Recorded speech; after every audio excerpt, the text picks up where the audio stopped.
বিসমিল্লাহির রহমানির রহিম। কারবালার ঘটনা সম্পর্কে জানার আগে একটা বিষয় জানা দরকার, সেটা হলো যে কারবালার ঘটনা কয়েকটি ঘটনার সাথে সম্পৃক্ত। শুধু যে কারবালা হয়ে গেছে একাই বিষয়টা এমন না, বরং কারবালার সাথে আরো কয়েকটা ঘটনার নিবিড় সম্পর্ক আছে।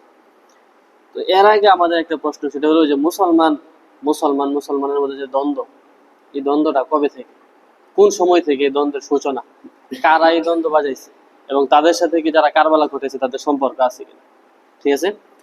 তো এটা জানার জন্য আরেকটা বিষয় জানা দরকার, সেটা হলো যে ইসলামী রাষ্ট্রে খলিফা নির্বাচনের পদ্ধতি কয়টি। ঠিক আছে? ইসলামী রাষ্ট্রে খলিফা নির্বাচনের পদ্ধতি কয়টি? স্বাভাবিকভাবে জানা যায় যে ইসলামী রাষ্ট্রে খলিফা নির্বাচনের পদ্ধতি হলো চারটি। ঠিক আছে?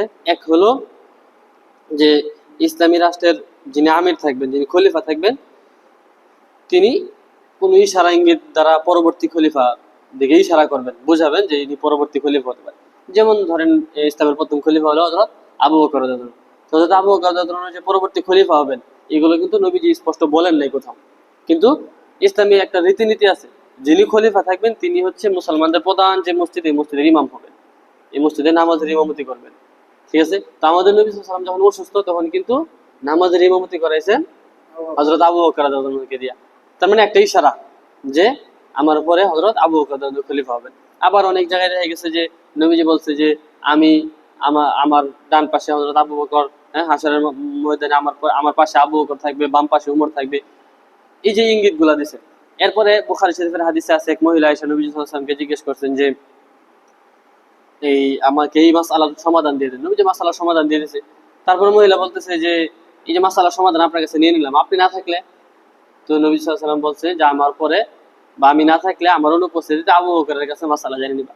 তার মানে বোঝা গেল নবীজি ইশারা দিচ্ছেন যে আমার পরে অমুক খলিফা হবেন। এই একটা পদ্ধতি। দ্বিতীয় পদ্ধতি হলো যে যিনি খলিফা, চলমান যিনি খলিফা, উনি পরবর্তী খলিফাকে নির্বাচন করে যাবেন। যেমন হযরত আবু বকর রাদিয়াল্লাহু আনহু, উনি হযরত উমর রাদিয়াল্লাহু আনহুকে নির্বাচন করছেন সরাসরি, যে আমার পরে উমর রাদিয়াল্লাহু আনহু খলিফা হবেন। তৃতীয় যে পদ্ধতি, সেটা হলো যে খলিফা কয়েকজনের একটা বোর্ড বসাবেন, যে বিশিষ্ট ব্যক্তিরা থাকবেন, এদেরকে দায়িত্ব দিবেন যে তোমাদের দায়িত্ব হলো তোমরা পরবর্তী খলিফা কে হবে এটা নির্বাচন করো। এটাকে বলা হয় মজলিসে শুরা।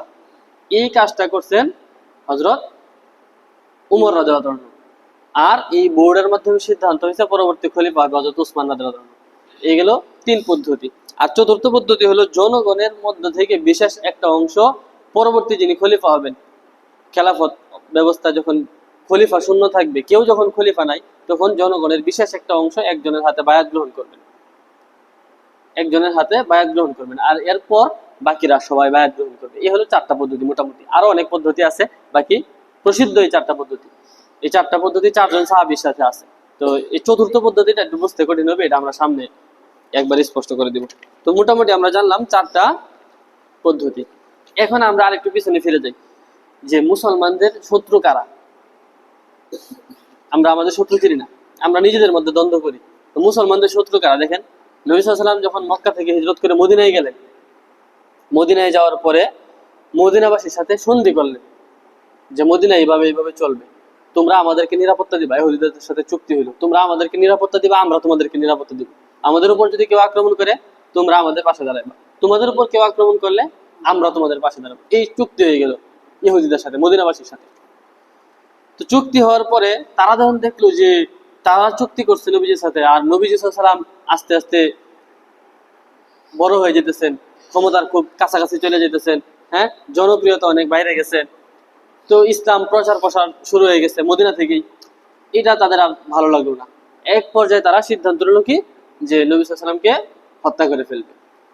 তো এই সিদ্ধান্ত নেওয়ার জি এই সিদ্ধান্ত নেওয়ার পরে নবীজিকে বললেন যে আপনার সাথে আমাদের আলোচনা আছে একটা, আপনি আসেন। তো নবীজি সাহাবায়ে কেরামকে নিয়ে গেলেন। নিয়ে যাওয়ার পরে এরা দেখতেছে যে সাহাবীদের সামনে তার কিছু করা যাবে না। তো বলতেছে যে আপনি আসেন, একা আসেন, আপনার সাথে একটা গোপন আলাপ আছে, এটা সাহাবীদের সামনে করা যাবে না। তো নিয়ে নবীজিকে এক জায়গায় বসাইছে, পাহাড়ের পাশে বসাইছে। ওই পাহাড়ের উপরে আবার একটা পাথর দিয়া একজন লোক রেডি করে রাখছে, যে তুমি এটা ফালাই দিবা নিচে, আমরা যখন আলাপ করতে থাকবো নিচে ফালাই দিবা, যাতে চাপা পড়ে শেষ। তো এই সিদ্ধান্ত গ্রহণ করছে আল্লাহ তাআলা হযরত জিবরাইল আলাইহিস সালামের মাধ্যমে নবীজিকে জানাই দিয়েছেন যে পাহাড়ের উপরে পাথর আছে এরকম।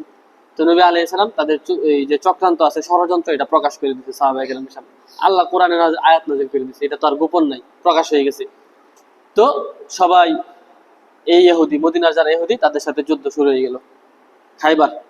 এই যুদ্ধের পরে তাদেরকে মদিনা থেকে বের করে দেওয়া হলো, যে তোমরা চুক্তি ঠিক রাখো না, তোমরা ওয়াদা ভঙ্গ করছো, এই অপরাধে তোমাদেরকে মদিনা থেকে বের করে দেওয়া হলো। এরা মদিনা থেকে বের হয়ে গেছে, এই যে একটা আঘাত পাইলো এরা। তো এরা সবসময় চেষ্টা করতো যে মুসলমানদের কিভাবে ক্ষতি করা যায়, কোন দিকটা একটু দুর্বল ওই দিকে আঘাত করা যায়, এটা সবসময় খুঁজতো। খুঁজে তারা পাইতো না। কারণ কি, মুসলমানদের যে শক্তি, এই শক্তির উৎস এরা খুঁজতে খুঁজতে গবেষণা করে পাইলো যে মুসলমানদের শক্তির উৎস হইল ঐক্য। মুসলমান এক থাকে সবসময়, মুসলমান নিজেদের স্বার্থ ছাড়া আর অন্য কারোর স্বার্থে কোনো ইয়া করে না। এই যে ঐক্য, এই ঐক্য বিনষ্ট কিভাবে করা যায়, এবার তারা গবেষণা শুরু করলো। তো গবেষণা করার পরে মোটামুটি দুইটা পথ পাইলো। কয় পথ? দুই পথ পাইছে। এক পথ হইল যুদ্ধ, আরেক পথ হইল কৌশল। তো যুদ্ধের ক্ষেত্রে দেখলো যে 313 জন 1000-এর বিরুদ্ধে মুসলমান বিজয়ী হইতেছে। এরকম আরো নজির আছে না, শত শত নজির। বদরে মুসলমান অল্প কয়েকজন মুসলমান, অস্ত্র নেই, তারপরে বিজয়ী গেছে। চিন্তা করলো যুদ্ধে তো সম্ভব না, আগে যাওয়া সম্ভব না, কি করা যায়? কৌশল। তো কৌশলের সুযোগটা হযরত আবু বকর রাদিয়াল্লাহু আনহুর সময় পায় নাই, উমর রাদিয়াল্লাহু আনহু, আবু বকর রাদিয়াল্লাহু আনহুর সময় পায় নাই। কেন? সাথে উমর রাদিয়াল্লাহু আনহু ছিল, উনি বলে দিতেন এটা এটা করেন, সুযোগ পায় নাই।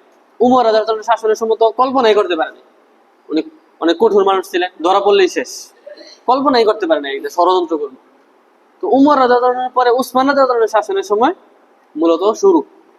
তো কিভাবে শুরু হয়েছে তারও আগে আরেকটা বলি, 6টা দেশের নাম আমরা মনে রাখবো, তাইলে একেবারে হযরত হুসাইন রাদিয়াল্লাহু আনহুর ঘটনা পর্যন্ত আমাদের 6টা দেশের নাম কাজে লাগবে। একটা হচ্ছে ইয়ামান, দ্বিতীয় হচ্ছে মদিনা, তৃতীয় হচ্ছে বসরা, কুফা, শাম, মিশর।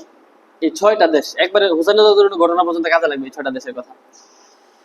তো এই যে প্রথম বললাম ইয়ামান, উসমান রাদিয়াল্লাহু আনহুর জামানার আগে ইয়ামানে সানআ নামে একটা শহর আছে। শহরের নাম কি? সানআ। এই সানআ শহরে এক ব্যক্তি ইহুদি জন্মগ্রহণ করলো। ইহুদির নাম হলো আব্দুল্লাহ ইবনে সাবা। ইহুদির নাম কি? আব্দুল্লাহ ইবনে সাবা। এই আব্দুল্লাহ ইবনে সাবা এই যে ষড়যন্ত্র শুরু করতেছে, সে উমর রাদিয়াল্লাহু আনহুর সময়, উসমান রাদিয়াল্লাহু আনহুর সময় মদিনায় আসলো, আয়েশা ইসলাম ধর্ম গ্রহণ করলো। ষড়যন্ত্র এটা, ইসলাম ধর্ম গ্রহণ করলো, দেখাইলো যে আমি খুব ভালো মুসলমান, দাড়ি রাখলো, বড় বড় দাড়ি, জুব্বা লাগাইলো, টুপি, পাগড়ি, খুব মানে বেশভূষায় সবচেয়ে বড় মুসলমান, এবাদত, খুব এবাদত করে, খুব আল্লাহওয়ালা। মদিনায় মানে খুব হয়ে গেল যে অমুক ইয়ামান থেকে আসছে, খুব আল্লাহওয়ালা মানুষ, মানে এটা হয়ে গেছে, প্রচলিত হয়ে গেছে। তো এই আব্দুল্লাহ ইবনে সাবা ইয়ামান থেকে আইসা ইসলাম ধর্ম গ্রহণ করলো, সবকিছু ঠিকঠাক। একদিন এই আব্দুল্লাহ ইবনে সাবা উসমান রাদিয়াল্লাহু আনহু গিয়া বলতেছে যে আমিরুল মুমিনিন, আপনি তো পারলে আমারে রাষ্ট্রীয় কোনো দায়িত্ব দিতে পারেন, মানে দায়িত্ব চাইতেছে যে আপনি পারলে তো আমার রাষ্ট্রীয় কোনো দায়িত্ব দিয়ে দিতে পারেন। হযরত ওসমান রাদিয়াল্লাহু আনহু বুঝছে যে যারা দায়িত্ব চায় না এরা তো সব ক্ষেত্রে এরা কি হয় না, ভালো হয় না, আর সে তো নতুন মুসলমান হয়েছে, তার ভিতরে ঝামেলাও থাকতে পারে। হযরত ওসমান রাদিয়াল্লাহু আনহু কি করলেন? বললেন যে আমি তোমাকে দায়িত্বের উপযুক্ত মনে করি না। কথাটা আমি তোমাকে দায়িত্বের উপযুক্ত মনে করি না, এই কথাটা তার ভিতরে আবার আঘাত লাগছে। সে কি করলো? এইখান থেকে বের হইয়া হযরত ওসমান রাদিয়াল্লাহু আনহুর বিরুদ্ধে কুৎসা রটাইতে লাগলো। গিয়া গিয়া ওই মানে সরল মনা মুসলমান আছে না, সরল মনা যারা কিছু বুঝে না, ওই রকম মুসলমান যারা আছে তাদেরকে গিয়া বলতে লাগলো যে এই হযরত আলী রাদিয়াল্লাহু আনহু, হ্যাঁ, নবীজির চাচাতো ভাই, নবীজির মেয়ের জামাই, জ্ঞানে গুণে সব দিক থেকে ভালো, উনি থাকতে উসমান রাদিয়াল্লাহু আনহু কেমনে খলিফা হইছে? সরল মনা মানুষেরা তো আসলেই তো কথা তো ঠিকই, যুক্তি আছে কথা। তো এই কিছু কিছু মানুষ কি গেল, হ্যাঁ ভক্ত হয়ে গেল, এমনি তো দেখতে দেখতে ভালো দেখা যায়, কিছু মানুষের ভক্ত হয়ে গেল। তো এই কথা, এই যে সে যে এই কথা বলছে, বলার পরে এই খবর আবার উসমান রাদিয়াল্লাহু আনহুর কাছে আসছে। আসার পর উসমান রাদিয়াল্লাহু তারা বের করে দিচ্ছে মদিনা থেকে, যাও, আগে শাস্তি ছিল শহর থেকে বের করে দিত, এলাকা থেকে বের করে দিত, আগে শাস্তি ছিল এটা, মদিনা থেকে বের করে দিছে। শহরের নাম গেলা মনে রেখে, বের করছে কোন জায়গা থেকে? মদিনা থেকে। গেছে বসরায়, 6 শহরের 1 শহর বসরা না, বসরায় গেছে। বসরায় গিয়া ওই জায়গায় গিয়া কইতে লাগলো সরল মনা মানুষের, দেখতে দেখতে ভালো দেখা যায়, কথাও ভালো, হ্যাঁ, সরল সরল লোক ধরে ধরে এগুলা কয়। তো বসরাও এই কাজ করলো, বসরার যে গভর্নর তার কাছে ধরা খাইলো, সেও ওই জায়গা থেকে বের করে দিল। এবার গেল কুফায়, কুফায় গিয়া অনেকদিন থাকলো। ওই কুফায় গিয়া ওই ওই একই কাজ করলো উসমান রাদিয়াল্লাহু ব্যাপারে। আগের যে ইয়াগুলা ছিল অভিযোগ, এটা তো আসছেই, নতুন আরেক অভিযোগ আবিষ্কার করলো। সেটা হলো যে হযরত উসমান রাদিয়াল্লাহু রাষ্ট্রের যে কোষাগার আছে, এই কোষাগার থেকে সম্পদ আত্মসাৎ করে নিজের আত্মীয় স্বজনের দিয়ে দিছে। এই স্বজন প্রীতি করছে, মানে অভিযোগ আর একটা বাড়াইলো কুফায় গিয়া। এখানে তার কিছু দল টল তৈরি হয়ে গেল। এবার কুফার গভর্নর কি করলো, তারা বের করে দিল। খবর যখন গেছে, খবর তো গোপন থাকে না, খবর যখন গেছে কুফার গভর্নর তারা বের করে দিচ্ছে। এইবার সে কুফা থেকে গেছে শামে, এক ব্যক্তি শামে গেল। তো শামের গভর্নর ছিলেন হযরত মুয়াবিয়া রাদিয়াল্লাহু আনহু, নবীর সাহাবী, হ্যাঁ, জলিলুল কদর সাহাবী মুয়াবিয়া রাদিয়াল্লাহু আনহু ছিলেন। ওই জায়গায় গিয়া মানে সহজে করতে পারতেছে না, সহজ মানুষের কয়। আবার ওই শামে যখন মুয়াবিয়া যেটা থাকে, ওই জায়গায় অনেক সাহাবীরাও থাকা শুরু করছে, বড় সাহাবী থাকে, সাথে অনেক অনেক সাহাবীরা থাকা শুরু করছে। তো একদিন সে কি করছে, কথায় কথায় নবীজির সাহাবী আবু দারদা রাদিয়াল্লাহু তাআলার কাছে গিয়া বলতেছে, উসমান রাদিয়াল্লাহু তো এরকম। উনি বলছে, এই তোমার কথাই তো ইহুদিদের গন্ধ পাওয়া যায়, এটা তো মুসলমানের কথা না।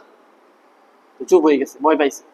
আরেকদিন কি করছে, এই একই ব্যক্তি উবাদা ইবনে সামিত রাদিয়াল্লাহু তাআলা সাহাবীর নাম, উনার কাছে গিয়া উসমান রাদিয়াল্লাহু ব্যাপারে এটা কইতেছে। তো উনি কোনো আওয়াজ না করে হাত ধরে সরাসরি নিয়ে গেছে মুয়াবিয়া রাদিয়াল্লাহু আনহু, সাহাবী না, সরাসরি ধরে হযরত মুয়াবিয়া রাদিয়াল্লাহু আনহুর কাছে নিয়ে গেছে। এখন মুয়াবিয়া রাদিয়াল্লাহু আনহু বিচার বিশ্লেষণ করে দেখলো যে এই লোকের মোটামুটি সমর্থক হয়ে গেছে, শামে মোটামুটি সমর্থক হয়ে গেছে। যদি এটা বিচার করা হয় তাহলে এটা বিদ্রোহ হইতে পারে। উনি কি করছে, এটা বাইর করে দিচ্ছে, শাম থেকে বের করে দিচ্ছে। তো শাম থেকে বের হয়ে এসে গেছে মিশর। এই আব্দুল্লাহ ইবনে সাবা শাম থেকে বের হয়ে মিশরে গেছে। মিশরের যে গভর্নর, সে তারা চিনতে চিনতে একটু দেরি হয়ে গেছে। এবার মিশরে তার যে অনুসারী, বেশ অনুসারী হয়ে গেছে, শক্তিশালী অনুসারী হয়ে গেছে, তার অনেক বেশি অনুসারী হয়ে গেছে। এরপরে গিয়ে লম্বা সময় পরে গিয়ে মিশরের গভর্নর তারা চিনছে, কিন্তু এতক্ষণ এত কাজ হয়ে গেছে। এবার মিশরের গভর্নর কি করলো, তারা বের করে দিল মিশর থেকে। এখন সে আর একা না, তার তো অনেক লোক বুক তৈরি হয়ে গেছে। এবার সে এই মিশর থেকে লোক নিল কিছু, আবার বসরা থেকে কিছু লোক আগে থেকে রেডি, কুফায় সময় পাইছে, ওই কুফায়ও কিছু লোক রেডি। এই 3 এলাকার লোক নিয়ে সে ওই জায়গা থেকে ছুটলো মদিনার দিকে। তো মদিনায় গেছে গিয়া উসমান রাদিয়াল্লাহু ব্যাপারে আগে অভিযোগ ছিল 2টা, এখন আরো নতুন করে অভিযোগ আবিষ্কার করতেছে যে উসমান রাদিয়াল্লাহু স্বজন প্রীতি করছে।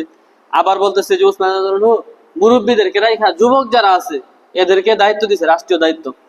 তারপরে আরো আরো দিছে যে এই আফ্রিকা যে বিজয় করছে যে সাহাবী, উনারে পুরস্কার দেওয়ার ক্ষেত্রে বেশি পুরস্কার দিয়ে ফেলেছে, অতিরিক্ত করছে, এগুলো অভিযোগ।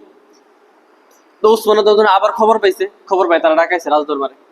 তো এবার সে আর একা যায় না, বড় বাহিনী নিয়ে রাজদরবারে গেছে। যাওয়ার পরে উসমান রাদিয়াল্লাহু বলছে, তোমাদের কি সমস্যা বলো, আমরা সমাধান করি। তো সে বলতেছে যে আমাদের অভিযোগ আছে। কি অভিযোগ? যে 1 নম্বর অভিযোগ হলো আপনি রাষ্ট্রীয় সম্পদে কি করছেন, স্বজন প্রীতি করছেন, আত্মীয় স্বজনে দিয়ে দিচ্ছেন। তো উসমান রাদিয়াল্লাহু বলছে যে আরে আমার নিজস্ব যে সম্পদ আছে, আমি এতটুকু ধনী, আমার নিজস্ব যে সম্পদ আছে, আমি এখন পর্যন্ত রাষ্ট্রীয় কোষাগার থেকে আমি বেতনই নিই না, আমি নিজেই বেতন নিই না, আমি আত্মীয় স্বজনে কি দিব। গেল একটা সমাধান। দ্বিতীয় করতেছে যে আপনি কম বয়সীদেরকে দায়িত্ব দিচ্ছেন, রাষ্ট্রীয় দায়িত্ব। তো উনি বলছে যে এই কাজ তো নবীজি করে গেছে।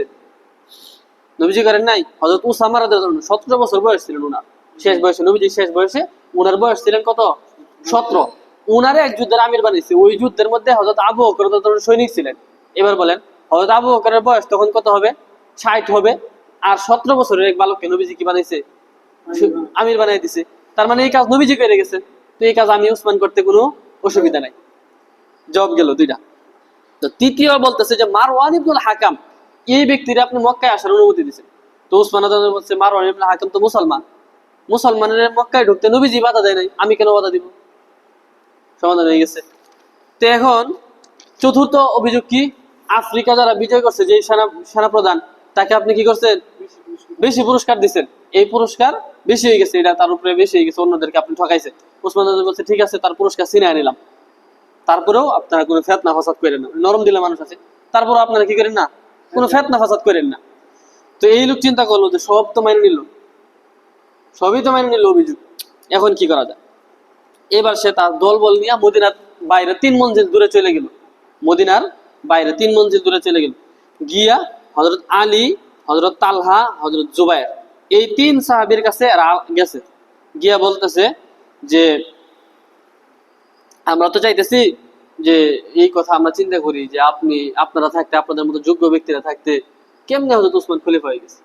এই কথা আবার 3 জনের কাছে গিয়া বলতেছে।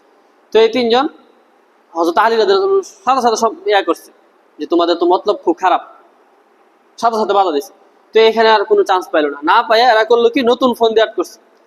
এই যে নেতা, এদের লিডার নাম কি, আব্দুল্লাহ ইবনে সাবা। এই লিডার কি করলো, একটা চিঠি লিখলো, নিজেই চিঠি লিখতেছে, নিজেই চিঠি লিখলো যে মিশর থেকে যারা ওই যে সাথে আইসে পড়ছে, লিখতেছে যে আমি আমিরুল মুমিনিন উসমান বলতেছি, মিশর থেকে যারা চলে আসছে তারা মিশরে গেলে তুমি তাদেরকে মেরে ফেলাইবা। বুঝতেছেন? এখন তার সাথে মিশর থেকে যারা আইছে এদেরকে দেখাচ্ছে, দেখছো উসমান চিঠি লিখছে, তোমরা যে আমার সাথে আসতো মিশর থেকে, তোমরা যদি আবার মিশর যাও তাহলে তোমাদেরকে মেরে ফেলাইবো। এই হ্যাঁ, নিজে চিঠি লিখছে, আবার নিজে বই দেখাইতেছে, মানে উস্কাই দিতেছে। আবার এই যে চিঠিটা নিয়ে হযরত আলীর দরবারে গেছে বিচার দেওয়ার লাগে। দেখেন, উসমান চিঠি লিখছে আমার সাথে যারা মিশর থেকে আসছে এদেরকে হত্যা করতে। হযরত আলী রাদিয়াল্লাহু আনহু চিঠিটা হাতে নিছে, নিয়ে তার সাথে 3 গ্রুপ আসছিল না, কুফা, বসরা, মিশর, 3 এলাকা থেকে মানুষ আছে না, এই মিশরে যারা আছে এদেরকে পাঠিয়ে দিছে। এরাও গেছে গা, আব্দুল্লাহ ইবনে সাবা ওরেও শোনাই দিছে দিয়া। আর কে কে আছে, বসরা এবং কুফা, এই দুই এলাকার মানুষেরা ডাকছে তার সাথে যারা আছে, দেখে বলতেছে আচ্ছা আমিরুল মুমিনিন যে তোমাদেরকে, এই তোমাদের সাথে যারা আসছে মিশর থেকে তাদেরকে মারার জন্য বলছে, জানো? হ্যাঁ জানি জানি জানি। সবাই বলছে হ্যাঁ আমরা তো জানি। কেমনে জানছে? তোমরা কেমনে জানছো? তোমাদেরকে কেউ জানিস? আমি আলী তো জানি না আমিরুল মুমিনিন এরকম চিঠি লিখছে, আমি আলী তো জানি না এই ব্যাপারটা, তোমরা কিভাবে জানছো? তোমরা তো মদিনার 3 মঞ্জিল বাইরে আসো।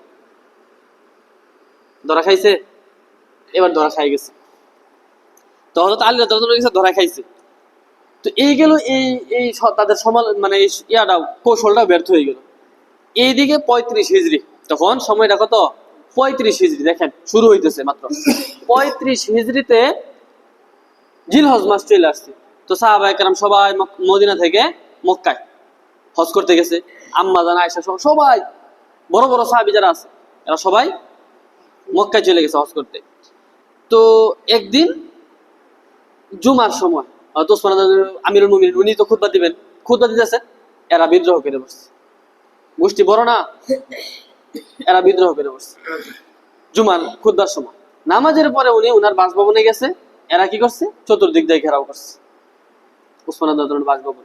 হযরত আলী রাদিয়াল্লাহু আনহুর অবস্থা দেখে উনি উনার যে ছেলে হাসান হুসাইন, হ্যাঁ রাদিয়াল্লাহু আনহুমা, উনাদেরকে সহ যুবকদের একটা বাহিনী গঠন করে পাহারায় বসাই দিচ্ছে যে তোমরা পাহারা দেবে, যাতে কিছু না করতে পারে। ঠিক আছে? তো এই 35 হিজরির 18 জিলহজ, 35 হিজরি 18 জিলহজ, সামনে দিয়ে তো পাহারা দিতেছে এরা যুবকরা। এর মধ্যে 22 দিন পর্যন্ত হযরত উসমান রাদিয়াল্লাহু আনহুকে এই আবদ্ধ করে রাখছে, খাবার দাবার কিছু দেয় নাই। 22 দিন পরে এই 35 হিজরির 18 জিলহজ শুক্রবার, ওই দিনটাও কি ছিল, শুক্রবার ছিল। এই শুক্রবার এরা কি করছে, সামনে দিয়ে তো যুবকরা পাহারা দিতেছে, এরা বাড়ির পিছন দিয়া গিয়া পিছনের দেওয়াল ভাঙে উপরে দিয়ে ঢুকছে। ঢুকার পরে এদের মধ্যে উসমান রাদিয়াল্লাহু আনহু তখন কোরআন শরীফ তেলাওয়াত করতেছে, কোরআনে কারীম তেলাওয়াত করতেছে উসমান রাদিয়াল্লাহু আনহু। তো এদের মধ্যে একজন আয়েশা এই ঘাড়ের মধ্যে তলোয়ার দিয়ে আঘাত করছে, মাথা থেকে শরীর আলাদা হয়ে গেছে। তো হযরত উসমান রাদিয়াল্লাহু আনহু যারা আঘাত করছে, উনি কোরআনে কারীমের সূরা বাকারার 137 নং আয়াত তেলাওয়াত করতেছিলেন। এই আয়াতের মধ্যে রক্ত ছিটকে গিয়ে পড়ছে। আয়াতটা কি ছিল, ফাসায়াকফিকাহুমুল্লাহ। আয়াতের অর্থ হলো আল্লাহ তাআলাই তাদের বিরুদ্ধে তোমার জন্য যথেষ্ট হয়ে যাবে। আয়াতের অর্থ ছিল এটা। উনি এই আয়াতটাই পড়তেছিলেন, আর রক্ত ছিটে এই আয়াতের মধ্যে গিয়েই পড়ছে। উসমান রাদিয়াল্লাহু আনহু শহীদ হয়ে গেলেন। তো শহীদ হয়ে যাওয়ার পরে এই যে একতা নষ্ট হয়ে গেল মুসলমানদের, এরা তো যাদেরকে ওই আব্দুল্লাহ ইবনে সাবা না ইহুদি যাদেরকে নিয়ে গেছে তারা তো মুসলমান, একতা নষ্ট হয়ে গেল। আর এই একতা এখন পর্যন্ত আসে। এখন আলোচনা শুরু হয়েছে যে পরবর্তী খলিফা কে হবে, কারণ এরপর ইতিপূর্বে তো ইসলামে এই সিচুয়েশন আসে নাই, এরকম অবস্থা আসে নাই। তো আগে থেকে শান্তশিষ্টভাবে খলিফা নির্বাচন করা হয়েছে, এই অবস্থা তো আসে নাই, সবাই পেরেশান, আলোচনা শুরু হয়ে গেছে। তো এই যে গোষ্ঠী এরা চিন্তা করলো যে খলিফা নির্বাচন হইলেই খেলাফতে আসলেই তো পরে বলবে যে কারা বিদ্রোহ করছে, কারা খলিফাকে মারছে, তাদের বিচার হবে। তা আমরা তো ধরা পড়ে যাব। তো এখন কি করতে হবে? এরা চিন্তা করলো যে হযরত আলী রাদিয়াল্লাহু আনহুর কাছে যায়, উনি ঠান্ডা মাথার মানুষ আছে, উনি আগে ক্ষমতাকে পাকাভুক্ত করবেন, তারপরে বিচার করবেন, ততদিনে আমরা সুযোগ পাইতে পারি। এই চিন্তা করে এরা হযরত আলীর কাছে গেছে যে আপনি খেলাফতের দায়িত্ব গ্রহণ করুন। হযরত আলী রাদিয়াল্লাহু আনহু বললেন যে দানি, আমাকে তোমরা ছেড়ে দাও, আমার ছাইরা অন্য অন্য কেউ যদি থাকে তাহলে তার কাছে যাও, আমি এই দায়িত্ব নিতে আগ্রহী না। পরে তো এর মধ্যে আম্মা জান আয়েশা মক্কা থেকে হজ করে মদিনার দিকে আসতেছিলেন, রাস্তায় শুনলেন যে এইরকম অবস্থা হয়ে গেছে। উনি আবার মক্কায় চলে গেলেন, গিয়া বলতেছে যে আগে উসমান রাদিয়াল্লাহু আনহু হত্যার বিচার হবে, তারপরে যদি কেউ খলিফা হয় তাহলে আমরা তার হাতে বায়াত নিব, এর আগে কোনো খলিফা নির্বাচন হবে না, আগে বিচার। চলে গেলেন মদিনা থেকে। এই যে হযরত তালহা, জুবাইর এরাও চলে গেলেন আম্মা জান আয়েশার সাথে। ঠিক আছে, এই কথায় আপনার কথায় আমরা মানলাম, আগে বিচার, তারপরে হলো নতুন খলিফা। তো হযরত আলী রাদিয়াল্লাহু আনহু চিন্তা করছে যে এখন যদি আমি খেলাফতের দায়িত্বটা না নেই, আর এই বিদ্রোহী গোষ্ঠীর কেউ যদি খেলাফতের দায়িত্ব গ্রহণ করে, তাহলে তো মুসলিম উম্মার অবস্থা করুন, আরো খারাপ অবস্থা হবে। তো এই দিক চিন্তা করে উনি কি করলেন? দায়িত্ব নিয়ে নিলেন। তো দায়িত্ব নিয়ে উনি এই দেখলেন যে আম্মা জান আয়েশা সহ বড় বড় সাহাবীরা কোথায় আছে। এইদিকে এই আম্মা জান আয়েশা রাদিয়াল্লাহু আনহা, তালহা রাদিয়াল্লাহু আনহু এবং জুবাইর রাদিয়াল্লাহু আনহু ওনাদেরকে জিজ্ঞেস করছে যে এই যে বিদ্রোহটা সূচনা কোথা থেকে হয়েছে? বলে বসরা এবং কুফা থেকে। আম্মা জান আয়েশা বলছে চলো আমরা বসরা এবং কুফায় যাব, সেখানে গিয়ে ফয়সালা করব, তারপরে নতুন খলিফা। আলী রাদিয়াল্লাহু আনহু শুনছে যে আম্মা জান বসরা চলে গেছে, কুফায় চলে গেছে। এই কথা শোনার পরে উনিও চলে গেছে যে আলোচনা করি, আম্মা জান আয়েশার সাথে আলোচনা করে একটা সমাধান করি। তো এই গোষ্ঠী চিন্তা করছে যে এখন যদি আলোচনার মাধ্যমে সমাধান হয়ে যায় তাহলে তো আমাদের মুসিবত, কারণ বিচার তো হবে, আমাদের মুসিবত। এরাও গেছে সাথে, যে কি হয় দেখা দরকার। তো সেখানে যাওয়ার পরে এই দুই দল, আম্মা জান আয়েশার দল এবং আলী রাদিয়াল্লাহু আনহুর দল, এরা আলাপ আলোচনা করার মাধ্যমে সন্ধি হয়ে গেছে। কি প্রস্তাব? আম্মা জান আয়েশার প্রস্তাব হইলো, আলী রাদিয়াল্লাহু আনহুকে বলছে যে আপনি এখন মদিনায় যাবেন, গিয়া যারা হত্যা করছে তাদের বিচার করবে, তারপরে আমরা বসরা থেকে আপনার কাছে মদিনায় গিয়ে বায়াত নিব। তার মানে আপনি এখন খলিফা, কিন্তু আমরা বায়াত নিতেছি না আপনার কাছে, আপনি গিয়া বিচার করবেন, তারপরে হইলো বায়াত নিব। সমাধান হয়ে গেছে না? তো মুসলমান তো খুব খুশি, রক্তপাত ছাড়াই একটা সমাধান হয়ে গেল। তো রাত্রেবেলা দুই দল দুই তাঁবুতে ঘুমাইছে। এরা চিন্তা করছে যে সমাধান যদি হয়ে যায় তাহলে তো আমাদেরই মুসিবত, আমাদের মুসিবত না।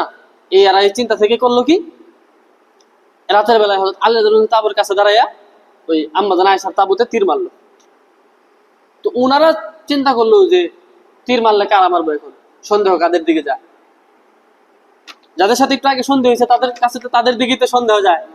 ওনারাও তীর মারা শুরু করছে, যুদ্ধ শুরু, মুসলমান যুদ্ধ শুরু হয়ে গেল। যুদ্ধ দুই দলের ব্যাপক ক্ষয়ক্ষতি শুরু হয়ে গেল, নিজেদের মধ্যে যুদ্ধ শুরু হয়ে গেল। একটু আগে সন্দেহ হইলো, রাতে যুদ্ধ শুরু হয়ে গেছে। তো হযরত আলী রাদিয়াল্লাহু আনহু বুদ্ধি করে কি করলেন, আগের জামানার প্রচলন ছিল সেনাপ্রধান যদি বৈশা যায় তাহলে যুদ্ধ থেমে যায়। আর আলী রাদিয়াল্লাহু আনহু বুদ্ধি করে আম্মা জান আয়েশা একটা উটের মধ্যে বসা ছিল, ঠিক আছে, তীর মারছে ওটার পায়ে, বৈশা গেছে, এরা যুদ্ধ থামাই দিছে। তো এরাও যুদ্ধ থামাই দিছে। ওই যে উটের মধ্যে বসা ছিল আম্মা জান, উটের আরবি হলো জামাল। এই যুদ্ধকে বলা হয় জঙ্গে জামাল। এই জন্য এই যুদ্ধকে কি বলা হয়? জঙ্গে জামাল। তো উট বসে গেছে। এরপরে আলী রাদিয়াল্লাহু আনহু বলছে আম্মা জান এটা আসলে ভুল বুঝাবুঝি যে আমরা আপনাদের উপর আক্রমণ করে দিই। আবার আলোচনা ঠিকঠাক হয়ে গেল। এই যুদ্ধের মধ্যে হযরত তালহা, হযরত জুবাইর, এত বড় বড় সাহাবী এরা শহীদ হয়ে গেছে। তো হযরত আলী রাদিয়াল্লাহু আনহু এদেরকে দেখে কান্নাকাটি করতেছে, কি হয়ে গেল, আমাদের নিজেদের ভুল বুঝাবুঝির কারণে এতগুলা সাহাবী মৃত্যুবরণ করলো।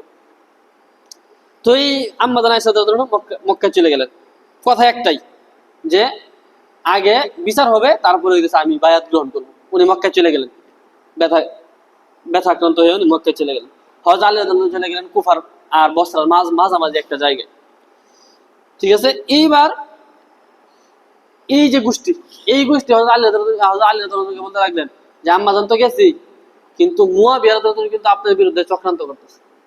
মুয়াবিয়া রাদিয়াল্লাহু আনহু কিন্তু আলী রাদিয়াল্লাহু আনহু, উসমান রাদিয়াল্লাহু আনহু খেলাফতের সময় উনি শামের গভর্নর, ঠিক না? তো বলতেছে কি মুয়াবিয়া রাদিয়াল্লাহু আনহু কিন্তু আপনার বিরুদ্ধে কি করতেছে? চক্রান্ত করতেছে। এই হযরত আলী রাদিয়াল্লাহু আনহু এদের কথা শুনে মুয়াবিয়া রাদিয়াল্লাহু আনহু কি করলেন, এই শামের গভর্নর থেকে সরাই দিলেন, আলী রাদিয়াল্লাহু আনহু সরাই দিলেন।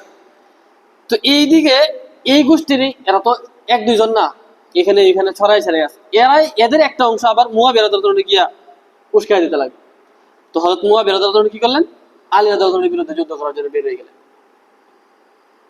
বের হয়ে গেলেন শাম থেকে বিশাল বাহিনী নিয়ে এই কুফার কাছাকাছি চলে আসলেন। তো ইরাক এবং বসরার মাঝামাঝি জায়গা, এই জায়গার নাম সিফফিন। জায়গার নাম কি? সিফফিন। এই জন্য এই যুদ্ধের নাম কি? সিফফিনের যুদ্ধ। এই জায়গায় আলী রাদিয়াল্লাহু আনহু বাহিনী এবং মুয়াবিয়া রাদিয়াল্লাহু আনহু বাহিনী একত্র হয়ে গেল, দুই বাহিনী। এই দুই বাহিনী একত্র হওয়ার পরে তুমুল লড়াই হইল। কিতাবের ভাষা হইল এই লড়াইয়ে মুসলমান এবং মুসলমানের লড়াই 70,000 মুসলমান শহীদ হয়েছে। এই সিফফিনের যুদ্ধে 70,000 মুসলমান শহীদ হয়েছে। তৃতীয় পক্ষ ইয়া করছে, কিন্তু মুসলমান যুদ্ধ করে 70,000 মুসলমান শহীদ হয়েছে। আর আগের যুদ্ধে শহীদ হয়েছে 20,000।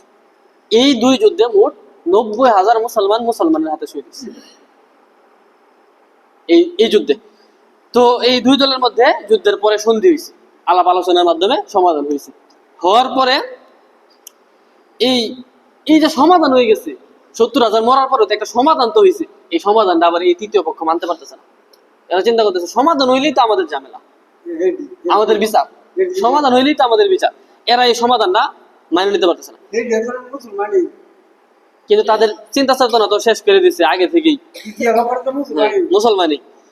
তো এইদিকে এরা ফতোয়া দাঁড় করালো নতুন করে, যখন সন্ধি হয়ে গেল আলী রাদিয়াল্লাহু আনহু মুয়াবিয়া রাদিয়াল্লাহু আনহু, তো সন্ধি হয়ে গেল, তখন এরা ফতোয়া দাঁড় করাইলো কি? ফতোয়া দাঁড় করাইছে যে হযরত আলী রাদিয়াল্লাহু আনহু তো ইমাম, আমির না, ওনাকে আমির নাম নেই, ওনার বিরুদ্ধে যুদ্ধ করছে কে? মুয়াবিয়া রাদিয়াল্লাহু আনহু। আলী রাদিয়াল্লাহু আনহু ইমামত না বানার কারণে মুয়াবিয়া রাদিয়াল্লাহু আনহু কাফের। এরা ফতোয়া দাঁড় করাইলো। আর হযরত আলী রাদিয়াল্লাহু আনহু একজন কাফেরের সাথে সন্ধি করার কারণে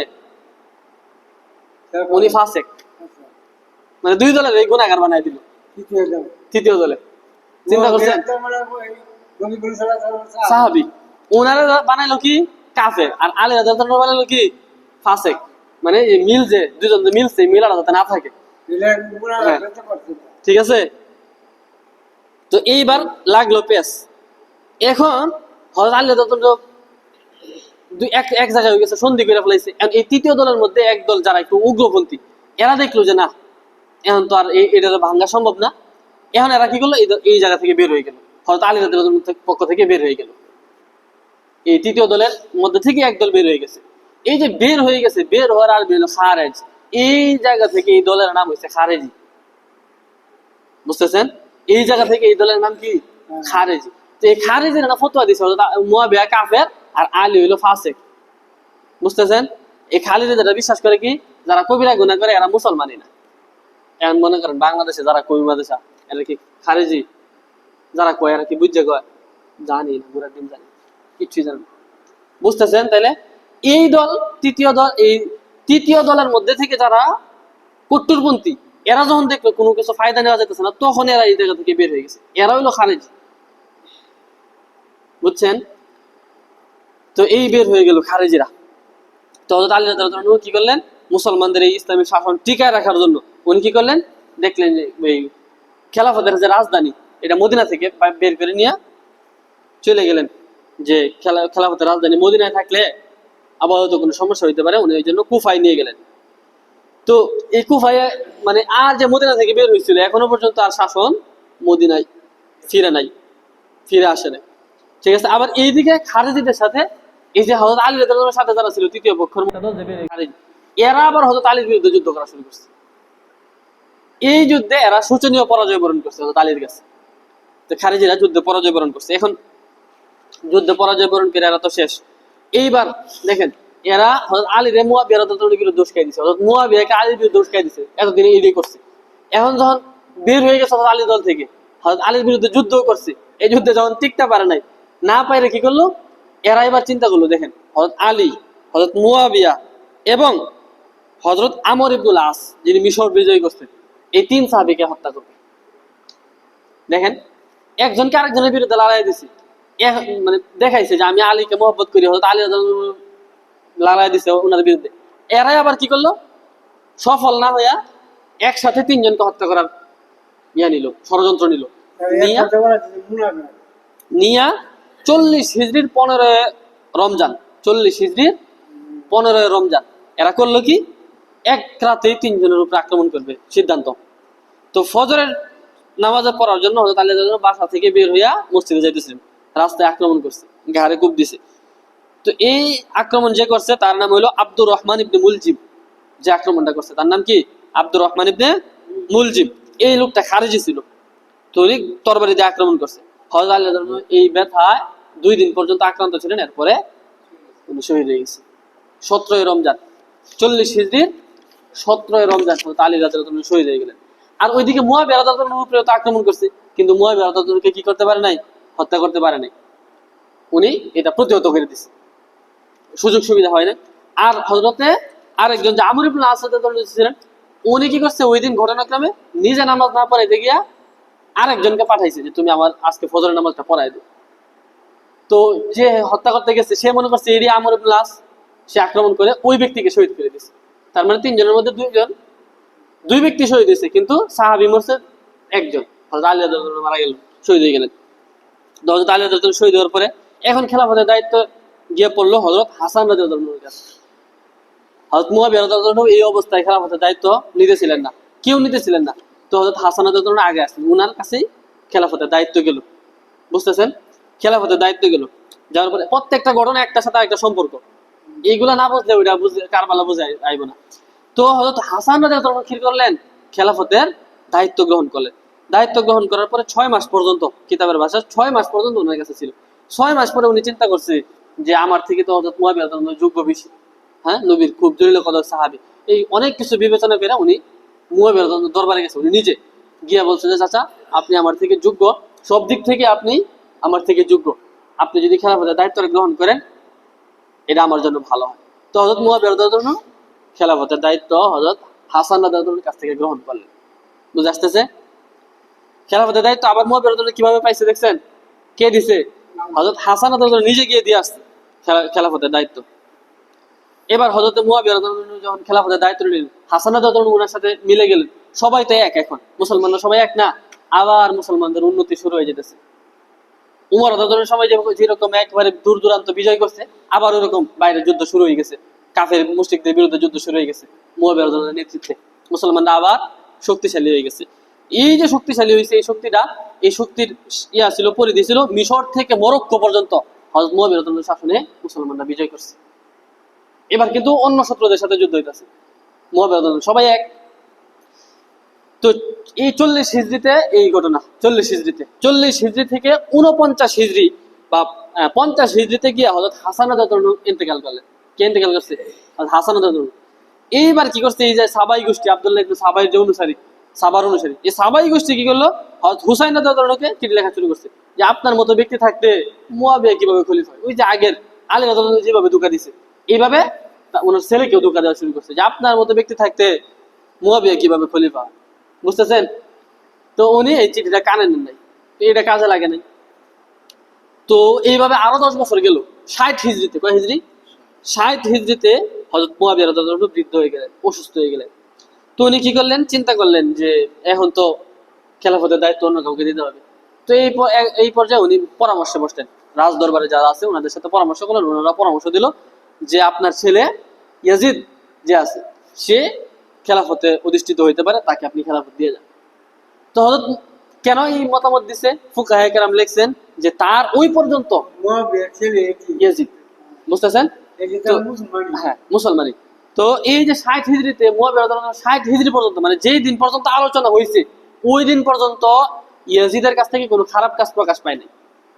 তো খারাপ না, যুদ্ধ করছে মুসলমানদের পক্ষ নিয়ে, ও যুদ্ধের অভিজ্ঞতা আছে, তার মানে তারা দেওয়া যায়। এইভাবে কেউ কেউ কি করছে, মতামত দিছে। বুঝতেছেন, হযরত মুয়াবিয়া রাদিয়াল্লাহু আনহু চিন্তা করছে যে দিয়ে যায়। তো এই ইজতিহাদ করার পরে উনার ইজতিহাদে মনে হয়েছে যে ছেলেকে দিয়ে যায়। তো উনি কি করলেন, ঘোষণা করলেন যে আমার পরে আমার ছেলে খলিফা হবে। এই ঘোষণার পরে হযরত মুয়াবিয়া রাদিয়াল্লাহু আনহু ইন্তেকাল করলেন। বুঝতেছেন, হযরত মুয়াবিয়া রাদিয়াল্লাহু আনহু ইন্তেকাল করছেন। ইন্তেকাল করার সময় এই ওনার যে ছেলে কে ইয়াজিদ কিন্তু দেশে ছিল না, অন্য দেশে ছিল। সে আস্তে আস্তে দাফন কাফন শেষ হয়ে গেছে বাবা। তো সে আয়েশা শুনছে যে বাবা আমাকে খেলাফতের দায়িত্ব দিয়ে গেছে। তো খেলা বসতে দায়িত্ব নেওয়ার পরে উনি চিঠি পাঠানো শুরু করছে বিভিন্ন দেশের গভর্নরদের কাছে যে আমার বাবা আমাকে খেলাফত দিয়ে গেছে, আপনারা আমার হাতে কি করুন, বায়াত গ্রহণ করুন। তো মানুষ বায়াত গ্রহণ করা শুরু করছে, বড় বড় সাহাবা কেরামও বায়াত গ্রহণ করা শুরু করছে, যেহেতু সাহাবী দিয়ে গেছে, মুয়াবিয়া রাদিয়াল্লাহু আনহু দিয়ে গেছে, বড় বড় সাহাবা কেরামও বায়াত গ্রহণ করা শুরু করছে। তো এইদিকে হয়েছে কি,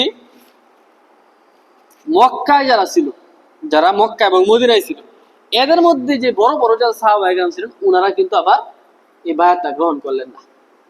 হযরত হুসাইন রাদিয়াল্লাহু আনহু স্পষ্ট বলছে যে এই বাবার ছেলে যে খলিফা হবে, এই রেওয়াজ যদি চালু হয়ে যায় তাহলে ভবিষ্যতে ইসলামী রাষ্ট্রে মূর্খরা খলিফা হয়ে যাবে, এটা সম্ভাবনা থাকে। এই জন্য আমি এই খেলাফতকে মানি না। হুসাইন রাদিয়াল্লাহু আনহু এই ঘোষণা দিয়েছেন। ওনার সাথে বড় বড় সাহাবায়ে কেরাম ছিলেন, ওনার সাথে বড় বড় সাহাবায়ে কেরাম ওনার সাথে ছিলেন। হযরত জুবাইর রাদিয়াল্লাহু আনহু, আব্দুর রহমান ইবনে আবু বকর, আবু বকরের ছেলে, হ্যাঁ, এই কি ইবনে উমর, উমর রাদিয়াল্লাহু ছেলে, এরপর ইবনে আব্বাস, আব্দুল্লাহ ইবনে আব্বাস রাদিয়াল্লাহু ছেলে, ওনারা ছিলেন। ওনারা তো ওই জামানার সবচেয়ে বড় সাহাবী, বড় সাহাবায়ে কেরামের পরে তো ওনারাই সবচেয়ে বড়। ওনারা হযরত হুসাইন রাদিয়াল্লাহু আনহুর কথার সাথে একমত, ওনারাও গ্রহণ করেননি, বায়াত গ্রহণ করেননি। তো এইদিকে ইয়াজিদ চিন্তা করতেছে যে সারা দুনিয়ার মানুষ আমার খেলাফত মাইনে নিতেছে, তো এই অল্প কয়েকজন না মানলে আমার সমস্যা কি? ও প্রথমে এটা ভাবছে, কিন্তু পরবর্তীতে দেখলো যে না, এই কয়েকজনেই পরবর্তীতে আস্তে আস্তে দল বড় হইতে থাকবে। তো এই বিষয়টা চিন্তা করে সে কি করলো, কুফার যে গভর্নর ছিল, কুফার গভর্নর ছিল নু'মান ইবনে বশির। কুফার গভর্নরের নাম কি? নু'মান ইবনে বশির। আর এই বসরার গভর্নর ছিল উবাইদুল্লাহ ইবনে জিয়াদ। এই নামগুলো মনে রাখেন। বসরার গভর্নর ছিল উবাইদুল্লাহ ইবনে জিয়াদ, আর মদিনার যে গভর্নর ছিল তার নাম ছিল ওয়ালিদ ইবনে উতবা। মদিনার গভর্নরের নাম ছিল ওয়ালিদ ইবনে উতবা। তো হ্যাঁ, এই কি করলো, হ্যাঁ মুসলমান, সে মদিনার গভর্নর। তো ইয়াজিদ কি করলো, এই ওয়ালিদ ইবনে উতবা তার কাছে চিঠি লিখলো যে যে কোনো মূল্যে হোক তুমি কি করো, হুসাইন রাদিয়াল্লাহু কাছে আমার বায়াত নেও, যে কোনো মূল্যে তুমি গ্রহণ করো। তো সে কি করলো, করলো রাতের বেলায় চিঠি পায়া সবাইকে ডাকছে, বড় বড় সাহাবা যারা বায়াত গ্রহণ করবে সবাই প্রস্তাব দিয়েছে। হযরত হুসাইন রাদিয়াল্লাহু আনহু বলছেন না, এই বায়াত আমি গ্রহণ করতে পারি না, আমি ইয়াজিদের হাতে বায়াত দেব। সাহাবা কেরাম সবাই না করলেন, বড় বড় সাহাবা কেরাম যারা আছেন সবাই না করছে। তো এরা চলে আসছে দরবার থেকে। এইদিকে হযরত হুসাইন রাদিয়াল্লাহু আনহুর দরবারে চিঠি আসতেছে যে আপনি খেলাফত গ্রহণ করুন, হ্যাঁ, ইয়াজিদের বিরুদ্ধে যুদ্ধ করার জন্য 1,00,000 সেনাবাহিনী তৈরি, আপনি তাড়াতাড়ি কুফায় চলে আসেন। হযরত হুসাইন রাদিয়াল্লাহু আনহুর কাছে চিঠি আসা শুরু হয়েছে। আবার ওইদিকে হযরত হুসাইন রাদিয়াল্লাহু আনহু না করে দিয়েছে যে আমি হাতে কি করবো না, বায়াত গ্রহণ করবো না। এই যে চিঠি আসা, এটা মূলত ওই যে সাবাই গোষ্ঠী যারা, এদের চক্রান্ত, এরা চিঠিগুলো দিছে। ওই যে আলী রাদিয়াল্লাহু প্রতি মহব্বত দেখাইছে, দেখে আলী রাদিয়াল্লাহু বিপদে ফেলাই দিছে। এইভাবে হুসাইন রাদিয়াল্লাহু প্রতি মহব্বত দেখায়া হুসাইন রাদিয়াল্লাহুকে বিপদে ফেলাইতেছে, এদের চিঠিরা। তো এই মদিনার যে গভর্নর, সেই ইয়াজিদকে বলছে যে হইতেছে না, এরা গ্রহণ করতেছে না। তো ইয়াজিদ বলছে মদিনার গভর্নরকে যে যে কোনো মূল্যে হোক তাড়াতাড়ি বায়াত গ্রহণ করো, না হলে কিন্তু যুদ্ধের দামামা বাইরে উঠবে। তো মদিনার গভর্নর বড় বড় সাহাবা একরামকে ডাকলেন, কিন্তু কোনো সমাধান হয় নাই। এরপরে ইয়াজিদ এই খবর পাইয়া হযরত হুসাইন রাদিয়াল্লাহু আনহুকে গ্রেপ্তারের আদেশ জারি করছে। প্রথমবার আদেশ জারি করছে। এই আদেশ জারি করার পরে হযরত হুসাইন রাদিয়াল্লাহু আনহু অবস্থা বেগতিক দেখলেন, দেখে উনি মদিনা থেকে মক্কার দিকে রওনা দিলেন।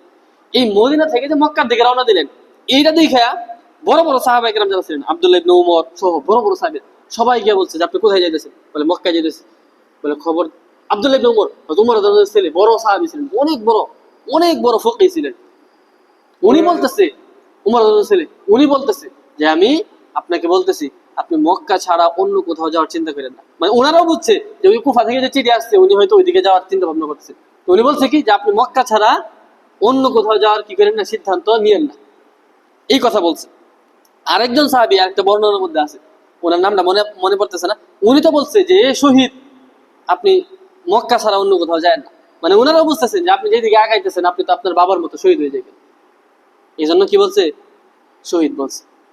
তো সবাই, উনি বলছে যে আমি মক্কায় যাইতেছি আপাতত। উনি কি করলেন, পরিবার নিয়ে মক্কায় চলে গেলেন। মক্কায় যাওয়ার পরে মক্কায় আরো বেশি চিঠি আসা শুরু হইল বিপুল পরিমাণ চিঠি আসা শুরু হইলো কুফা থেকে, যে আপনি তাড়াতাড়ি আসেন, আমরা প্রস্তুত আপনার খেলাফতের জন্য, আপনার হাতেই আমরা বায়াত গ্রহণ করবো, আমরা ইয়াজিদকে খলিফা মানি না। হ্যাঁ, আবার ওইদিকে কিন্তু বিশাল বাহিনী মুসলমানদের বড় বড় সাহাবায়ে কেরামও ইয়াজিদের হাতে কি হয়ে গেছে, বায়াত গ্রহণ করছে। কিন্তু হযরত হুসাইন রাদিয়াল্লাহু তারা বারবার চিঠি দিতেছে। তো এই যে হযরত হুসাইন রাদিয়াল্লাহু মক্কা থেকে কই চলে গেলেন, মদিনা থেকে মক্কায় চলে গেলেন। এইদিকে মক্কায় যারা ছিলেন আব্দুল্লাহ ইবনে উমর সহ বড় বড় সাহাবী, যারা উনার সাথে ওই যে ওয়ালিদের দরবারে গেছে, হ্যাঁ, না করছে, উনারা আবার চিন্তা করছে যে আমরা যদি বায়াত না নেই, আমাদের সাথে তো আস্তে আস্তে মানুষ বাড়বে, ফিতনা হবে, যুদ্ধ হবে, কি দরকার যুদ্ধ বিগ্রহ করা, যা আমরাও ইয়াজিদের হাতে কি করি, বায়াত গ্রহণ করি। ওনার সাথে কয়েকজন ছিলেন, হুসাইন রাদিয়াল্লাহু কয়েকজন ছিলেন, ওনারাও কি করছে, উনি মক্কায় চলে আসার পরে ওনারাও কি করছে, বায়াত গ্রহণ করছে, ইয়াজিদের হাতে বায়াত নিয়ে নিছে। এখন তো হযরত হুসাইন একা না, উনি তো আর জানে না যে এইদিকে বায়াত গ্রহণ করা হয়ে গেছে। তো উনি চিঠি পায় কি করলেন, এই চিঠি পাইছে, চিঠি পাওয়ার পরে উনি এই এত পরিমাণ চিঠি পাইছে, ওনার দেখা দরকার, যে চিন্তা করতেছে যে যদি আমি না যাই, যদি আমি কুফায় না যাই, তাহলে ওনার এত এত লক্ষ লক্ষ মানুষ যে চিঠি পাঠাইতেছে, যদি ওনারা আসলেই বাস্তবে আমার বায়াত গ্রহণ করার জন্য অপেক্ষমান থাকে আর আমি যদি না যাই, তাহলে তো এটা ওনাদের সাথে গাদ্দারি হবে, এত এত মানুষের সাথে গাদ্দারি হবে, এটা তো ঠিক না। তো উনি কুফার অবস্থা যাচাই করার জন্য ওনার ভাই, চাচাতো ভাই, হুসাইন রাদিয়াল্লাহু চাচাতো ভাইয়ের নাম হুসাইন রাদিয়াল্লাহু যে চাচাতো ভাই, এই চাচাতো ভাইকে উনি পাঠাইলেন, মুসলিম ইবনে আকিল, ওনার নাম হলো মুসলিম ইবনে আকিল। এই চাচাতো ভাইকে উনি পাঠাইছে, যাও কুফার অবস্থা দেখে আসো, কি অবস্থা, যে সেখানে আমি কি যাইতে পারবো কিনা। তো এই মুসলিম ইবনে আকিল গেছে কুফায়, যাওয়ার পরে কুফার অবস্থা যাচাই বাছাই করার জন্য। এই যে মুসলিম ইবনে আকিল যে গেছে, এইদিকে এই কুফার যে গভর্নর ছিল নুমান ইবনে বশির, উনি একটু নরম মেজাজের মানুষ ছিলেন, উসমান নরম মেজাজের মতো মানুষ ছিলেন। তো এই ইয়াজিদ চিন্তা করছে যে এই মানুষ দিয়ে কাজ হবে না, উনি কি করছে, এই নুমান ইবনে বশিরকে সরায়া এই বসরার যে গভর্নর ছিল, নাম কি, উবাইদুল্লাহ ইবনে জিয়াদ, আবার স্বৈরাচারের মতো আছিল, এরা কি করছে, বসরা এবং কুফা দুই জায়গার গভর্নর বানিয়ে দিছে উবাইদুল্লাহ ইবনে জিয়াদকে। এই গরম মেজাজের মানুষ, স্বৈরাচার প্রকৃতির, তারা বানিয়ে দিছে কি, দুই জায়গার গভর্নর। এই বসরা, এইদিকে এই যে মুসলিম ইবনে আকিল, হযরত হুসাইন রাদিয়াল্লাহু চাচাতো ভাই, উনি কুফার অবস্থা যাচাই করার জন্য কুফায় গেছে। তো গিয়া এই হানি ইবনে উরওয়া ওনার ঘরে আশ্রয় নিছে, নিয়া হুসাইন রাদিয়াল্লাহুর পক্ষ থেকে বায়াত নেওয়া শুরু করছে, যে হুসাইন রাদিয়াল্লাহু তোমরা খলিফা মানো, বায়াত গ্রহণ করো আমার হাতে, আমি ওনার পক্ষ থেকে আসছি। মানুষ সমানে বায়াত নিতেছে ওনার হাতে। তো উনি দেখছেন সমানে বায়াত নিতেছে মানুষ, অবস্থা তো ভালোই। উনি কি করছে, হুসাইন রাদিয়াল্লাহুর কাছে চিঠি লিখে দিছে যে এই জায়গার অবস্থা ভালো, মানুষ আপনার উপর বায়াত নিতেছে, চিঠি উনি লিখে দিছে। এই চিঠি লিখে দেওয়ার পরে এই যে আশ্রয় দিছে হানি ইবনে উরওয়া, উনি যে আশ্রয় দিছে, ওনাকে আবার এই উবাইদুল্লাহ ইবনে জিয়াদ গভর্নর হয়েছে, সে কি করছে, গ্রেপ্তার করে নিয়ে গেছে, তুমি আশ্রয় দিছো, গ্রেপ্তার করে নিয়ে গেছে। এই ঘরের মালিক হানি ইবনে উরওয়াকে ছাড়াই নেওয়ার জন্য হুসাইন রাদিয়াল্লাহুর ভাই মুসলিম ইবনে আকিল, উনি 4000-এর একটা বাহিনী বানায়া গেছে, যে যার ঘরে আশ্রয় নিলাম তারই ধরে নিয়ে গেল, যাক তারা ছাড়াই নিয়ে 4000-এর বাহিনী গেছে।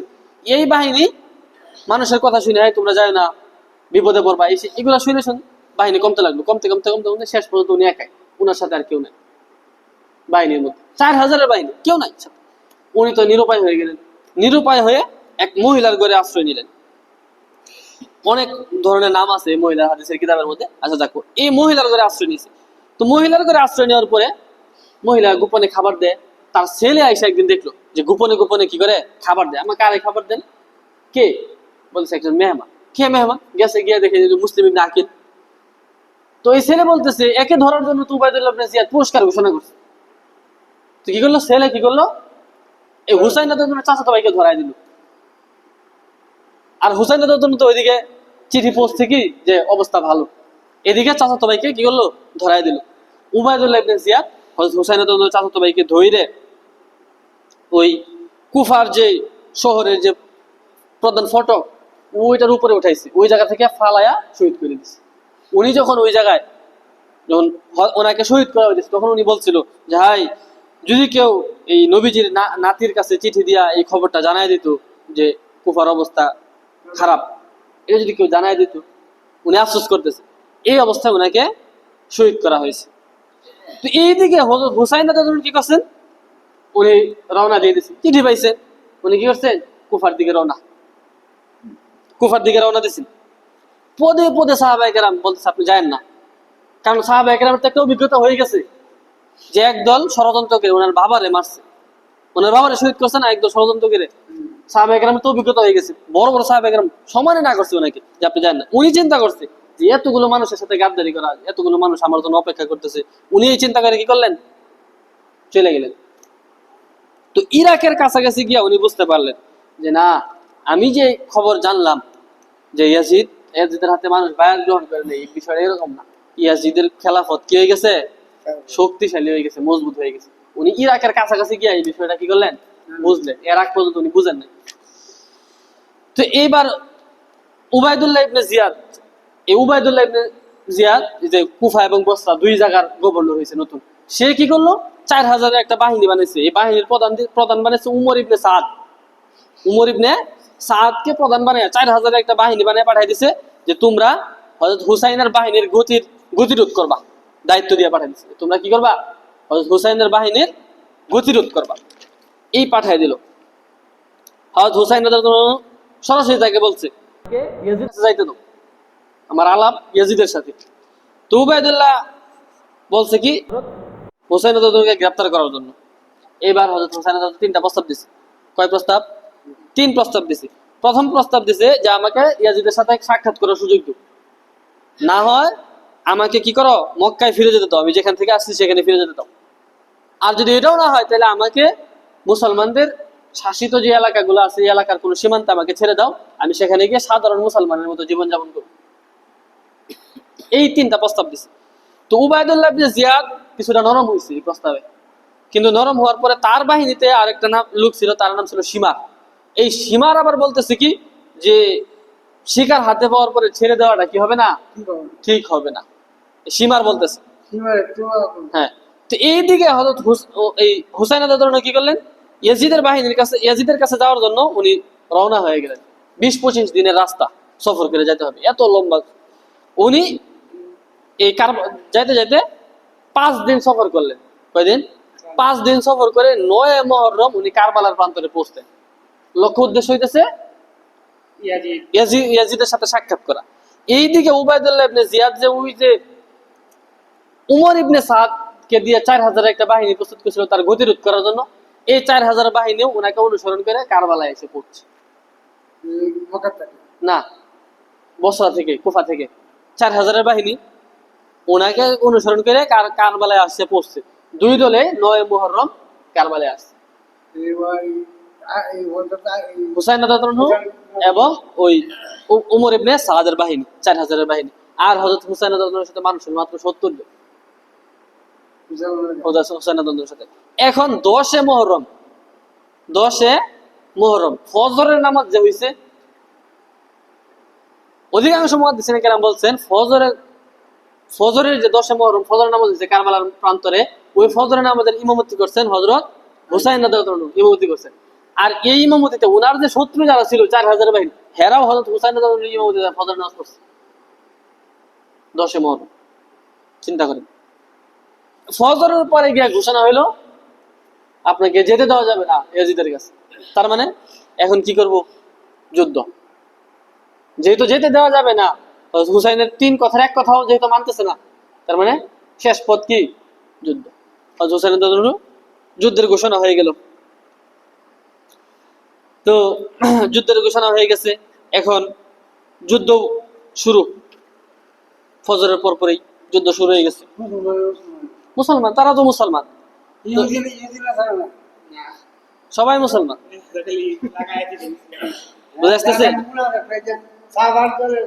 তো এইদিকে ওই যে কুফার যে গভর্নর, নরম মনের গভর্নর ছিল উবাইদুল্লাহ ইবনে জিয়াদ, না নুমান ইবনে বশির, হ্যাঁ, এই নুমান ইবনে বশিরের এক আত্মীয় এই বাহিনীতে ছিল। হ্যাঁ, তার নাম ছিল হুর ইবনে জিয়াদ। তার নাম কি ছিল? হুর ইবনে জিয়াদ। তো ওনার একটা সিফাত আছে না, ওই যে উনি নরম মানুষ। উনিও চিন্তা করছে যে আরে, উনি বলতেছে সরাসরি, ওই 4000 বাহিনীর মধ্যে উনি ছিলেন, উনি সরাসরি বলতেছে আরে তোমরা কার বিরুদ্ধে যুদ্ধ করতেছো, ইনি তো নবীজির নাতি, তোমরা নবীজির নাতির বিরুদ্ধে যুদ্ধ করতেছো। উনি এই কথা বলে কি করছে, কিছু মানুষ নিয়ে ওই 4000 থেকে বাইরে হোসাইন রাদিয়াল্লাহু বাইরেতে যোগ দিচ্ছে। উনি কি করছে, হোসাইন রাদিয়াল্লাহু বাহিনীতে যোগ দিছে। তো এইবার যুদ্ধ শুরু হয়ে গেছে। তো এত বড় বাহিনীর সাথে যুদ্ধ করে তো গোলানো সম্ভব না, ওনারা সবাই শহীদ হয়ে গেলেন, একমাত্র হোসাইন রাদিয়াল্লাহু ছাড়া সবাই শহীদ হয়ে গেছে।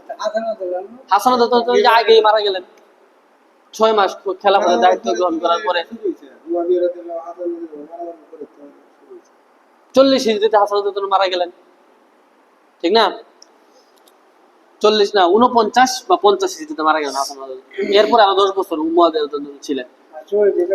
হ্যাঁ, তো হুসাইন রাদিয়াল্লাহু কি করলেন, একা ছিলেন, আর বাকি সবাই শহীদ, সবাই শহীদ হয়ে গেছে, একা দাঁড়ায় আছে হুসাইন।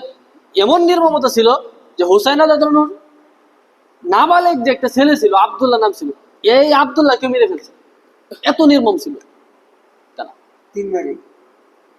তো এখন হুসাইন রাদিয়াল্লাহু একা, উনি যুদ্ধ করতে করতে ক্লান্ত, কুফা ইয়াতে কারবালার প্রান্তরে, কুফা থেকে তো চলে আসছে ইয়াজিদের কাছে যাওয়ার জন্য, তো কারবালা পর্যন্ত আসছে, মাত্র 5 দিন সফর করছে। তো উনি ক্লান্ত, যুদ্ধ করতে করতে হুসাইন ক্লান্ত হয়ে বসে গেছেন। তো বসে যাওয়ার পরে এই উনি তো একা, ওনার বিরুদ্ধে বাকিরা, তো উনি বসে যাওয়ার পরে এই যারা বিরোধী দল ছিল তারা সবাই নীরব। কি করবে, কার সাহস আছে যে নবীজির নাতি ওনার বিরুদ্ধে অস্ত্র ধারণ করবে, কারো তো সাহস নেই, সবাই চুপ, সবাই চুপ চুপ। না না, কি হইতেছে কেউ তো ওইদিকে কেউ কিছু জানে না। হ্যাঁ, আমি বলতেছি পরে আরো ফিনিশিং দিতেছি। তো এইদিকে কি হয়েছে, হুসাইন একা, ময়দান নীরব। এই বাহিনীর মধ্যে ছিল ওই যে এই উবাইদুল্লাহ ইবনে জিয়াদের সাথে যে ছিল সীমার ছিল না, এই সীমার এই বাহিনী 4000 বাহিনীর মধ্যে ছিল সীমার। এই সীমার করলো কি, সবাই তো নীরব, কেউ আগাইতেছে না। তো সীমার বকিতেছে, নীরবতা ভেঙে কইতেছে যে তোমরা শত্রু, তো যেই হোক সে তো তোমাদের শত্রু, তোমরা তার বিরুদ্ধে যুদ্ধ করতে আইছো, যুদ্ধ করো তোমরা। কে বলছে কথা, সীমার এই কথা বলছে। তো সীমারের এই কথা শুনি না আরেক লোক ছিল সীমারের সাথে, তার নাম ছিল সিনান। তার নাম কি ছিল, সিনান। এই সীমার আর সিনান দুইজনে মিলে হোসেন আঘাত করে মাথা থেকে শরীর কি করে দিছে, আলাদা করে দিছে। সীমার এবং সিনান এই দুই ব্যক্তি শেষ। মুসলমানদের মধ্যে, মুসলমানদের হাতেই মুসলমানদের বড় একটা ইতিহাস, হ্যাঁ, খারাপ একটা ইতিহাস রচনা হয়ে গেল। এইদিকে এরপরে আরো ঘটনা আছে। এইদিকে কি করলো, ইয়াজিদের কাছে নিয়ে গেছে, হ্যাঁ, পুরস্কার পাওয়ার জন্য। তো ইয়াজিদও প্রথম প্রাথমিক অবস্থায় কি হয়ে গেছে, কিতাবে লিখছে দাহিসা শব্দ ব্যবহার করছে, আশ্চর্য হয়ে গেছে ইয়াজিদ, কারণ সে তো হত্যা করতে নির্দেশ দেয় নাই, সে নির্দেশ দিয়েছিল কিসের, গ্রেপ্তার করার নির্দেশ দিছে। এরা যে কথা বলছে, হযরত হুসাইন রাদিয়াল্লাহু গ্রেপ্তার করার কথা ইয়াজিদ বলছে, ঠিক না? আবার হুসাইন রাদিয়াল্লাহু বলছে যে আমি ইয়াজিদের সাথে সাক্ষাৎ করতে চাই। তাহলে দুই কথার এক কথাই না, গ্রেপ্তার করে তো ইয়াজিদের কাছে নিয়ে যেত, আর আলাপ করলে এরা চিন্তা করছে আলাপ করলেই তো শেষ, সমাধান হয়ে যায়, আলাপ করলেই তো সমাধান হয়ে যায়, ওই পর্যন্ত যাইতে দেওয়া যাবে না। মাঝখান থেকে এই বাহিনী কি করলো, হুসাইন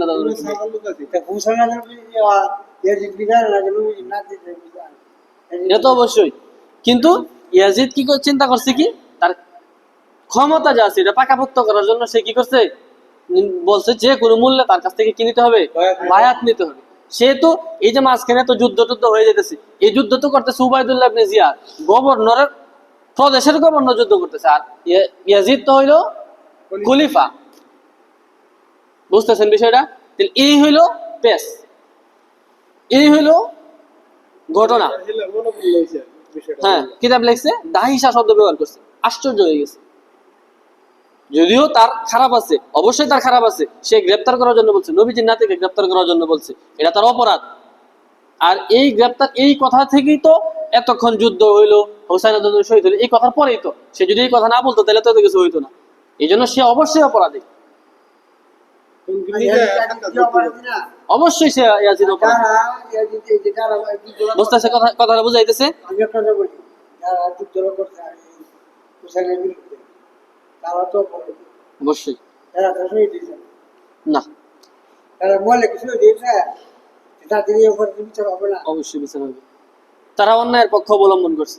তো যেই কথাটা বলতেছিলাম, অপরাধী হইতেছে যারা যুদ্ধ করছে, হুসাইন রাদিয়াল্লাহু বিরুদ্ধে অস্ত্র ধরছে এবং হুকুমদাতা ইয়াজিদ, সেও কি অপরাধী। তো আমি কথাটা শেষ করি, সেও কি অপরাধী। এই অপরাধের সীমা কার পর্যন্ত? ইয়াজিদ পর্যন্ত। সীমানা কার পর্যন্ত? ইয়াজিদ পর্যন্ত। কিন্তু মুয়াবিয়া রাদিয়াল্লাহু আনহু পর্যন্ত এই অপরাধের সীমা নিয়ে যাওয়া যাবে না, এটা কোনোভাবেই না। কারণ কি? হযরত মুয়াবিয়া রাদিয়াল্লাহু আনহু কি করছেন? ইজতিহাদের মাধ্যমে ইয়াজিদকে খেলাফত দিয়েছেন। আবার কি খেলাফত দেওয়ার আগে রাজ দরবারে যারা ছিলেন তাদেরকে জিজ্ঞাসাও করছেন যে আমি তো খেলাফত দিতে চাই ইয়াজিদকে। তারা বলছে কি, ফুকাহায়ে কেরাম কিতাবে লেখছে যে ইয়াজিদ আমলের দিক থেকে পিছায় ছিল অনেক। আব্দুল্লাহ ইবনে জুবাইর, আব্দুল্লাহ ইবনে উমর থেকে যারা সাহাবায়ে কেরাম ছিলেন, ওনাদের আমল এবং তাকওয়ার শত শত গুণ পিছনে ছিল ইয়াজিদ। কিন্তু যেহেতু যুদ্ধ করছে, অভিজ্ঞতা আছে, যুদ্ধের অভিজ্ঞতা আছে, শাসনের ক্ষেত্রে কি আছে? অভিজ্ঞতা আছে। যেহেতু রাজ পরিবারে জন্ম হয়েছে, রাজ পরিবারে জন্ম না, ওনার বাবা তো আগে থেকে গভর্নর ছিলেন, ঠিক না? রাজ পরিবারে জন্ম, এই জন্য শাসনের একটা কি আছে? অভিজ্ঞতা আছে। এই দিক বিবেচনা করে তারা দিচ্ছে।